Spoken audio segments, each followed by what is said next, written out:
Today, we're diving into how to easily change recipient details on WorldRemit.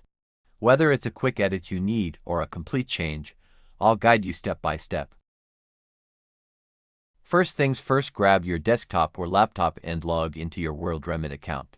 Once you're on the home page, head to the top left corner and click on the My Account section to expand it. Next, select My Transactions from the drop-down menu. This is where all your transfers are listed, and ongoing transfers are right at the top.